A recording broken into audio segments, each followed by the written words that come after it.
सोमवार व्रत कथा। नमस्कार भाइयों बहनों, जय मां गायत्री। आप सभी का मेरे YouTube चैनल शुभकर माही अष्टों में स्वागत है।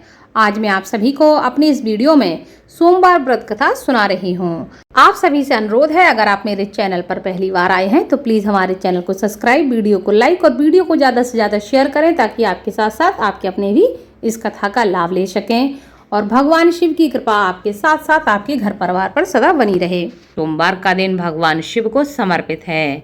भगवान भोलेनाथ को प्रसन्न करने के लिए सोमवार के दिन लोग व्रत करते हैं, उनका पूजन अर्चन करते हैं, जिससे भगवान शिव की विशेष कृपा व्यक्ति को प्राप्त हो सके।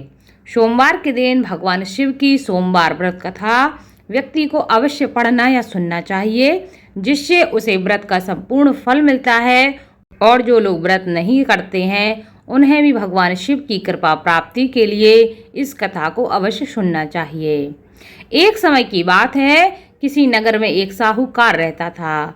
उसके घर में धन की कोई कमी नहीं थी, लेकिन उसकी कोई संतान नहीं थी। इस कारण वह बहुत दुखी था। पुत्र प्राप्ति के लिए वह प्रत्येक सोमवार का व्रत रखता था और पूरी श्रद्धा के साथ भगवान शिव के मंदिर जाकर भगवान शिव और माता पार्वती की पूजा करता था।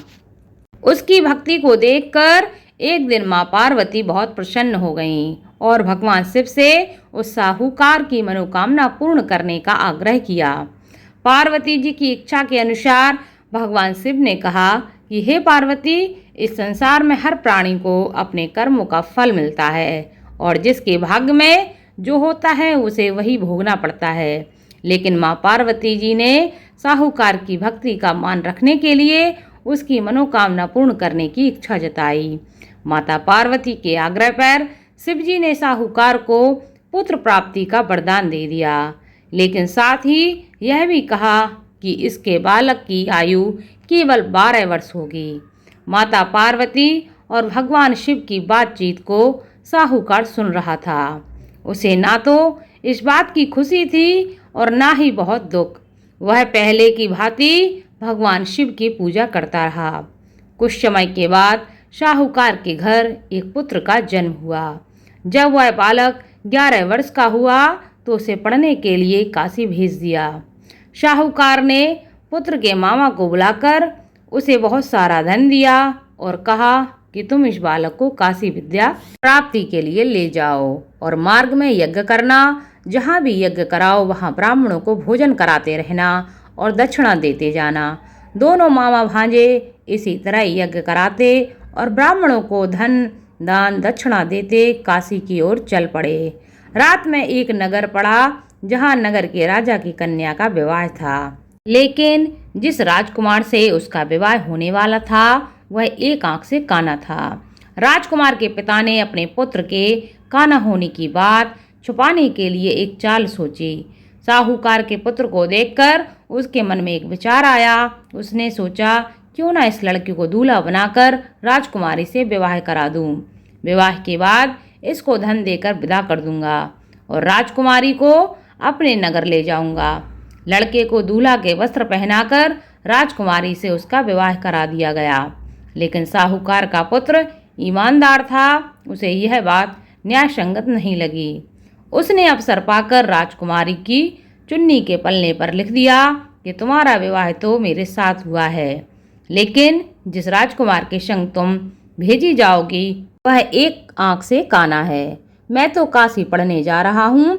जब राजकुमारी ने अपनी चुन्नी पर लिखी बात पढ़ी तो उसने अपने माता पिता से यह बात बताई। राजा ने अपनी पुत्री को विदा नहीं किया, जिससे बारात वापस चली गई।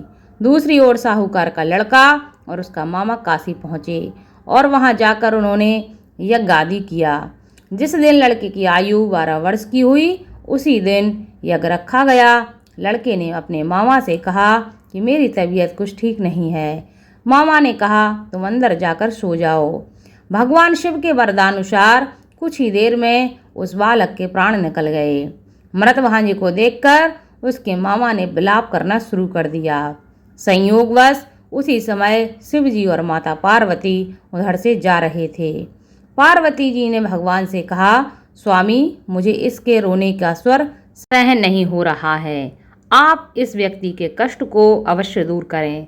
जब शिवजी मृत बालक के समीप गए तो वह बोले कि यही उस साहूकार का पुत्र है जिसे मैंने 12 वर्ष की आयु का वरदान दिया था। आज उसकी आयु पूरी हो चुकी है। लेकिन मृत भाव में विभोर माता पार्वती ने कहा कि हे महादेव, आप इस बालक को और आयु देने की कृपा करें, अन्यथा इसके वियोग में इसके माता पिता तड़प तड़प कर मर जाएंगे। माता पार्वती के आग्रह पर भगवान शिव ने उस लड़के को जीवित होने का वरदान दिया। शिव जी की कृपा से वह लड़का जीवित हो गया। शिक्षा समाप्त करके लड़का मामा के साथ अपने नगर की ओर चल दिया। दोनों चलते हुए उसी नगर में पहुंचे जहां उसका विवाह हुआ था। उस नगर में उन्होंने यज्ञ का आयोजन किया। उस लड़के के ससुर ने उसे पहचान लिया और महल में ले जाकर उसकी खातिरदारी की और अपनी पुत्री को विदा कर दिया। इधर साहूकार और उसकी पत्नी भूखे प्यासे रहकर बेटे की प्रतीक्षा कर रहे थे। उन्होंने प्रण रखा था कि यदि उन्हें अपने बेटे की मृत्यु का समाचार मिला तो वह अपने प्राण त्याग देंगे। परंतु अपने बेटे के जीवित होने का समाचार पाकर वह बेहद प्रसन्न हुए। उसी रात भगवान शिव ने व्यापारी के स्वप्न में आकर कहा, हे श्रेष्ठी, मैंने तेरे पुत्र को सोमवार के व्रत करने तथा व्रत कथा सुनने से प्रसन्न होकर तेरे पुत्र को लंबी आयु का वरदान दिया है। इसी प्रकार जो कोई सोमवार व्रत करता है या कथा को सुनता है उसके सभी दुख दूर होते हैं और उसकी समस्त मनोकामनाएं पूर्ण होती हैं।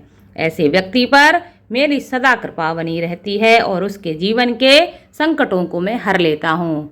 इसलिए हर व्यक्ति को थोड़ा सा समय निकालकर भगवान शिव की इस कथा को हर सोमवार को अवश्य सुनना चाहिए। बोलो भगवान शिव की जय।